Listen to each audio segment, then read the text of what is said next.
ஆக்சுவலாக வந்து எனக்கு 2-3 நாள் முன்னாடி ஒரு வீட்டில் குண்டு வச்சுருக்குன்னு ஒரு இமெயில் வந்து டிஜிபி ஆஃபீஸ்க்கு வந்ததுன்னு சொல்லி பாம்ப் ஸ்குவாட்லாம் வந்தாங்க. வந்து மோப்ப நாய் எல்லாம் வந்து பார்த்து பண்ணிட்டு அதெல்லாம் ஒன்றும் இல்லை அப்படின்னு தெரிஞ்சு போச்சு. அதுக்கு பிறகு நேற்றுக்கு பார்த்தா எனக்கு ஒரு 2 மெயில் வந்தது. இன்றைக்கி வந்திருக்கு. ஏன்னா கிட்டத்தட்ட எல்லாமே ஒரே விதமான ஒரு அந்த கண்டென்ட் அதில் இருக்கிறது.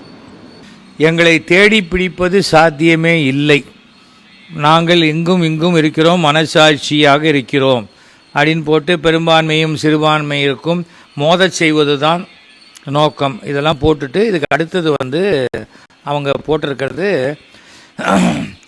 ஆனால் இன்று பிரச்சனை தமிழ்நாட்டில் நரேந்திர மோடியும் அண்ணாமலையும் வில்லன்களாக காட்சிப்படுத்தப்படுகிறார்கள்.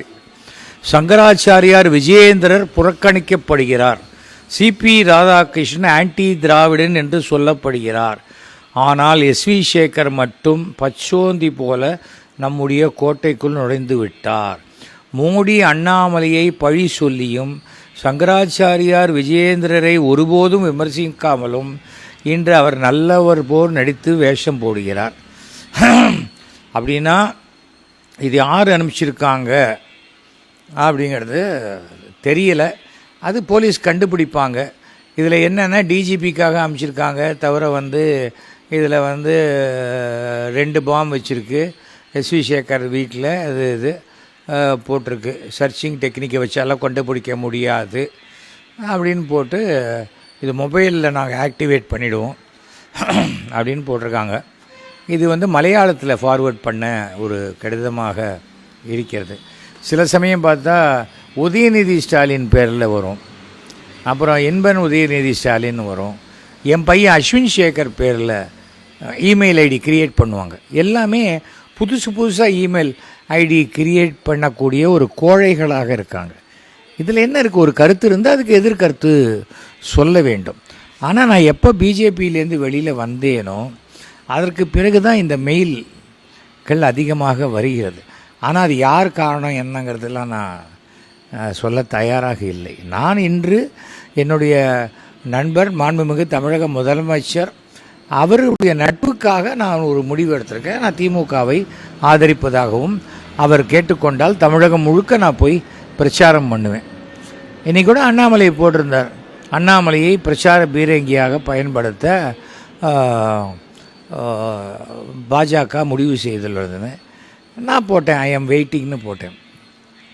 அவர் எங்கெல்லாம் போகிறாரோ அந்த இடத்துல நான் போய் பேசுவேன். அவர் வந்து தவறான அரசியல்வாதிங்கிறது மக்களுக்கு எடுத்து சொல்லணுங்கிறது என்னுடைய கருத்து. அவர் மட்டுமே உலகத்தில் ஊழலற்றவர் மாதிரியும் திமுக ஊழலை தோலுரித்து காட்டுற மாதிரியும் பேசுகிறாங்க. இது அடிப்படையான ஒரு விஷயத்தை நம்ம தெரிஞ்சுக்கணும். முன்னெல்லாம் யார் அதிகமாக எலெக்ஷன் ஃபண்டு வாங்குவாங்களோ அவங்க தான் ஊழல் கட்சின்னு சொல்லிகிட்டு இருந்தாங்க. அதுக்கு பிறகு இப்போ என்னாச்சு, அதை வந்து எலக்டோரியல் பாண்ட் அப்படின்னு சொல்லி பேங்க் அக்கௌண்ட்லேயே வாங்குகிறாங்க. அப்படி பார்த்தா இன்றைக்கி அதிகமாக பேங்க் அக்கௌண்ட்டில் பணம் வாங்கின பார்ட்டி யார், 3500 கோடினா பிஜேபி தான் வாங்கியிருக்காங்க. எதுக்காக வியாபாரிகள் அத்தனை பேரும் அப்படி பணம் கொடுக்குறாங்க? அவர்கள் ஊழலை மறைப்பதற்காகவும் இல்லை தப்பை மறைக்கிறதுக்காகவும் தானே கொடுக்குறாங்க. அப்போது நான் ஊழலற்ற கட்சின்னு அண்ணாமலை அவர்களை தமிழ்நாட்டில் வைத்து கொண்டு பிஜேபி சொல்வது ரொம்ப வேடிக்கையான ஒரு விஷயம். இது இவ்வளோதான். அது என்னுடைய கருத்து. இல்லை நான் மாற்றி தான் போடுவேன், போட்டு போங்க, யாரும் என்ன சொல்ல போகிறாங்க? அதனால் உடனே ஒரு மாற்று கருத்து இருந்ததுன்னா நான் குண்டு வச்சிடுவேன், நீ இந்தியாவிலேயே இருக்கக்கூடாது அப்படின்னு சொல்கிறதெல்லாம் சரியான ஒரு விஷயமே கிடையாது. என்னையும் என் தந்தை மிக ஒழுக்கமாகத்தான் வளர்த்திருக்கிறார். எனக்கு 75 வயசாச்சு. இது வரைக்கும் நான் சினிமாவில் 95 படம் நடிச்சிட்டேன், 65 கதாநாயகியோடு நடிச்சிட்டேன். ஒரு ட்ராப் லிக்கர் கூட சாப்பிட்டது கிடையாது, சிகரெட் குடித்தது கிடையாது. நேர்மையாக இருக்கேன். நான் எம்எல்ஏவாக இருந்தபோது 1 பைசா கூட கமிஷன் வாங்காத ஒரு நேர்மையான எம்எல்ஏவாக இருந்தேன். அவ்வளோதான். நான் நேர்மையாக இருக்கேன். அதற்காக எம்எல்ஏ கோச்சிக்கிறேன்னா நான் என்ன பண்ண முடியும் சொல்லுங்கள்? தவிர வந்து நான் கடவுளை நம்புகிறேன், 100% கடவுளை நம்புகிறேன். அதே போல் அரசை நம்புகிறேன். ஆனால் எனக்கு என்னென்னா, எனக்கு பர்சனலாக ஒரு போலீஸ்காரரை துப்பாக்கியோடு கொடுத்துருக்காங்க. ஆனால் அதே சமயம் ஒவ்வொரு முறையும் என் வீட்டுக்கு தான் தாக்குதல் நடக்குது. 2 முறை பெட்ரோல் பாம்பில் தாக்கப்பட்டிருக்கு எங்கள் வீடு. 3 முறை கல்லால் அடிக்கப்பட்டு தாக்கப்பட்டிருக்கு. அப்படி இருக்கும்போது வீட்டுக்கும் ஒரு தொடர் பாதுகாப்பு வேணும்னு நான் கேட்டிருக்கேன். அது கொடுத்தா வீட்டில் இருக்கிறவங்க பயப்படாமல் இருப்பாங்க. வீட்டில் எனக்கு வந்து நான் 75 வயசுனா இந்த பக்கம் பார்த்தா 7 வயசு பேரன் இருக்கான். பேத்திக்கு 13 வயசு 14 வயசு பேத்திகள் இருக்காங்க. அப்போது பயப்படுறாங்க வீட்டில் இருக்கிறவங்க. என்னது இது திடீர்னு நான் தீபாவளிக்கே குண்டு வைக்கிறதில்ல, நான் தான் கொஞ்சம் குண்டாக இருக்கேன்னு சொல்லுவாங்க.